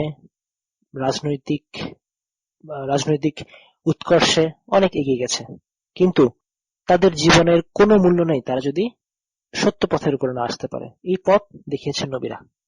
নবীদের কাজ ছিল মানুষকে পথ দেখানো। সেটা প্রত্যেক জাতির জন্য আল্লাহ তাআলা নবী পাঠিয়েছেন। তো মানব জাতির জীবন নবীদেরকে ছাড়া অচল। নিজেদের সফলতার জন্য তাদের উপরে জ্ঞান রাখা, তাদের অনুসরণ করা আমাদের দরকার। এই ব্যাপারে ইবনুল কাইয়িম রাহিমাহুল্লাহ কিছু কথা উল্লেখ করেছেন। সেগুলো হলো, তিনি বলেছেন, এই দুনিয়া এবং আখিরাতে সুখ সাফল্য অর্জনের জন্য নবী রাসূলদের ছাড়া কোনো উপায় নেই। নবী রাসূলদের ছাড়া ভালো ও মন্দের মাঝে পার্থক্য করার কোনো উপায় নেই। নবী রাসূলদের ছাড়া আল্লাহর সন্তুষ্টি লাভ করার কোনো উপায় নেই। তাদের কথাবার্তা এবং কাজ আমাদের জন্য আদর্শ। তাদের ছাড়া আমাদের আত্মা, আমাদের দেহ মৃত হয়ে পড়বে। 2 নম্বর বিষয়, সেটা হচ্ছে জীবনের প্রতিটি ক্ষেত্রে মানদণ্ড হচ্ছেন আল্লাহ তাআলার নবীরা। তারা হচ্ছেন স্ট্যান্ডার্ড। তাদের সম্পর্কে জানার এবং পড়াশোনা করার একমাত্র যে উৎসটি রয়ে গেছে সেটা হচ্ছে কোরআন এবং রাসূলুল্লাহ সাল্লাল্লাহু আলাইহি ওয়াসাল্লাম থেকে যা বলে গেছেন। এটা ছাড়া আর কোনো পথ নেই। আমরা কেন এই কথা বলছি? অনেকে বলতে পারেন যে খ্রিস্টানরা তাহলে কোথা থেকে জানলো নবীদের কথা, তারাও তো বিশ্বাস করে। কিন্তু আসলে যেটা সত্য সেটা হচ্ছে খ্রিস্টান বা ইহুদিরা যে কিতাব অনুসরণ করে, বর্তমানের বাইবেল এবং ইনজিল, বাইবেল এবং তাওরাত যেটা ফলো করে, তারা যেটা আছে সেগুলো বিকৃত হয়ে গেছে। জাস্ট আমরা অল্প 2-1টা উদাহরণ শুনি। যেমন ওল্ড টেস্টামেন্টে নবীদের ব্যাপারে যেসব বর্ণনা এসেছে সেগুলো খুবই আপত্তিকর। যেমন নূহ আলাইহিস সালামের ব্যাপারে বলা হয়েছে তিনি মদ খেয়ে উলঙ্গ হয়ে শুয়েছিলেন। ইব্রাহিম আলাইহিস সালাম সম্পর্কে বলা হয়েছে তিনি মিশরের রাজার কাছে যাওয়ার জন্য তার স্ত্রীকে সারাহকে ব্যবহার করেন। তিনি লূত আলাইহিস সালাম সম্পর্কে বলা হয়েছে তিনি মদ খেয়েছেন, মদ খেয়ে মাতাল হয়ে তার কন্যাদের সাথে শারীরিক সম্পর্ক করেছেন। এরকম ইয়াকুব আলাইহিস সালাম সম্পর্কে বলা হয়েছে, এরকম দাউদ আলাইহিস সালামকে বলা হয়েছে তিনি ব্যভিচারী, খুবই নোংরা, চোর বলা হয়েছে নবীদেরকে। এরকম আমরা বাইবেলে পাই। তো প্রশ্ন হচ্ছে এই ধরনের বর্ণনা আসলে কেন আসলো বাইবেলে বা ওল্ড টেস্টামেন্ট বা নিউ টেস্টামেন্টে? আসলে এখানে একটা এজেন্ডা আছে, যে যারা এই কিতাবগুলোকে বদলে দিয়েছে তারা আসলে চেয়েছে যে নবীদের গ্রহণযোগ্যতা, ক্রেডিবিলিটি নষ্ট করে দিতে মানুষের সামনে। কারণ একটা মানুষ যখন দেখবে নবীরাই এমন বিশ্রী চরিত্রের অধিকারী, তখন আসলে সে নবীদেরকে অনুসরণ করবে না। ইহুদিদের মানসিকতা আসলে কতটা কদর্য এটা এই কাহিনীগুলো দেখলে বোঝা যায়। তাদের নবীদেরকে অশ্রদ্ধা করা এবং মর্যাদাহানি করাই ছিল আসলে এর উদ্দেশ্য, যেন মানুষ তাদেরকে অনুসরণ না করে। তো এই কারণে আমাদেরকে কোরআনের দিকে ফিরে আসতে হবে। ইহুদি খ্রিস্টানরা ধ্বংস হয়ে যাওয়ার পেছনে, তাদের বিপথে যাওয়ার পেছনে কারণ হচ্ছে তারা এই কথাগুলোকে তারা আল্লাহর বাণী হিসেবে বিশ্বাস করে, যে কারণে আজকে তারা সৎ পথে নেই, তাদের নীতি নৈতিকতা বলে কিছু নেই, কিছুই অবশিষ্ট নেই। তৃতীয় একটা বিষয়, সেটা হচ্ছে একজন নবীর প্রতি অবিশ্বাস স্থাপন করা সকল নবীর প্রতি অবিশ্বাস করার সমান। আল্লাহ তাআলা সূরা নিসায় বলেছেন, নিশ্চয়ই যারা আল্লাহ এবং তার রাসূলদের সাথে কুফরি করে এবং আল্লাহ ও তার রাসূলদের মধ্যে পার্থক্য করতে চায় এবং বলে আমরা কিছুকে বিশ্বাস করি, কিছু নবীকে বিশ্বাস করি এবং কিছু নবীকে অবিশ্বাস করি, এবং তারা এর মাঝামাঝি একটি পথ গ্রহণ করতে চায়, তারা হলো প্রকৃত কাফির। আল্লাহ তাআলা বলছেন সূরা শুআরায়, নূহের লোকরা নবীদেরকে অস্বীকার করেছে, আদের লোকেরা নবীদেরকে অস্বীকার করেছে, সামুদের লোকেরা নবীদেরকে অস্বীকার করেছে। আমরা জানি যে নূহ আলাইহিস সালাম যে জাতি, তাদের কাছে তো নূহ আলাইহিস সালামকে পাঠানো হয়েছিল একজন, আদের কাছে একজন নবীকে পাঠানো হয়েছে, সামুদের কাছে একজনকে পাঠানো হয়েছে। কিন্তু একজনকে অবিশ্বাস করা, আল্লাহ তাআলা বলছেন সকলকে অবিশ্বাস করা সমান। এ কারণে খ্রিস্টান এবং ইহুদিরা সবাইকে বিশ্বাস করলেও যেহেতু তারা মুহাম্মদ সাল্লাল্লাহু আলাইহি ওয়াসাল্লামকে বিশ্বাস করে না, এই কারণে তারা কাফির। আমাদের মোটামুটি লেকচার সিরিজ এখানেই শেষ। নবীদের জীবন আমরা কেন আসলে উল্লেখ করলাম, আমরা প্রথমে বলেছি তারা হচ্ছে আমাদের আদর্শ।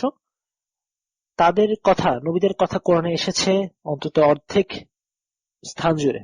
আল্লাহ তাআলা কোরআনে নবীদের কথা বলেছেন, বারবার করে বলেছেন। তো নিশ্চয়ই এর পিছনে কারণ আছে, আমরা বুঝতে পারছি যে আল্লাহ তাআলা এতগুলো কাহিনী আমাদের কেন বলেছেন। আমরা শেষ উম্মাহ, তাই আমাদের আগের উম্মতদের যে অভিজ্ঞতা, ইতিহাস, এগুলো আমাদের জন্য কাজে লাগবে। যেগুলো আমরা জানি, এগুলো আমাদের ভুলকে চিহ্নিত করতে, যেটা শয়তানের যে আহ্বান, যে ভুল পথে আমাদেরকে ডাকে, সেগুলো চিহ্নিত করতে আমাদের সহযোগিতা করবে, কারণ অতীত থেকে মানুষ শিক্ষা নেয়। তো যাই হোক, আমরা শেষ করছি একটা ঘটনা বলে। আমরা জানি এটা একটা সহিহ হাদিসে আছে, আল্লাহ রাসূল সাল্লাল্লাহু আলাইহি ওয়াসাল্লাম একবার তিনি খুতবা দিচ্ছিলেন। তো সেই খুতবার মাঝে এক বেদুইন হওয়ার কারণে সম্ভবত তার আসলে আচার ব্যবহার করতে ভালো ছিল না, সে খুতবার মাঝে কথা বলে উঠলো। রাসূল সাল্লাল্লাহু কথা বলছেন, তার মধ্যে সে কথা বলে উঠলো, কিয়ামত কখন? রাসূলুল্লাহ সাল্লাল্লাহু আলাইহি ওয়াসাল্লাম কোনো উত্তর দিলেন না। আবার সে জিজ্ঞেস করলো, কিয়ামত কখন? সাহাবীরা খুব বিরক্ত হলেন। তো রাসূলুল্লাহ কিন্তু তার কোনো উত্তর দিলেন না। খুতবা শেষে তিনি তাকে বললেন, কি জানতে চাও? সে বলল, কিয়ামত কখন? রাসূল সাল্লাল্লাহু আলাইহি ওয়াসাল্লাম বললেন তাকে, তুমি কিয়ামতের জন্য কি প্রস্তুত করেছো? তখন সে বলল, আমি খুব বেশি সালাতও প্রস্তুত করিনি, আমি খুব বেশি সাদাকাও করিনি, কিন্তু আমি আল্লাহ রাসূলকে ভালোবাসি, আল্লাহ এবং আল্লাহ রাসূলকে ভালোবাসি।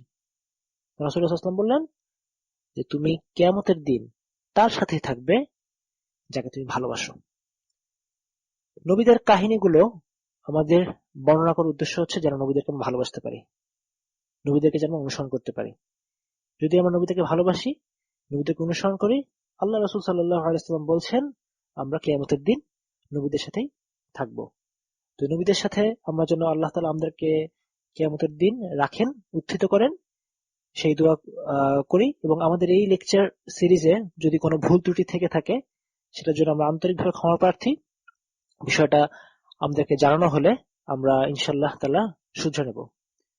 সুবহানাকাল্লাহ ওয়া বিহামদিক আস্তাগফিরুকা ওয়া আতুবু ইলাইক। রেইনড্রপস মিডিয়ার অন্যান্য প্রজেক্ট সম্পর্কে জানতে ভিজিট করুন www.raindropsmedia.org অথবা ফেসবুক পেজ www.facebook.com/raindropsmedia অথবা ইউটিউব চ্যানেল www.youtube.com/raindropsmediaorg2015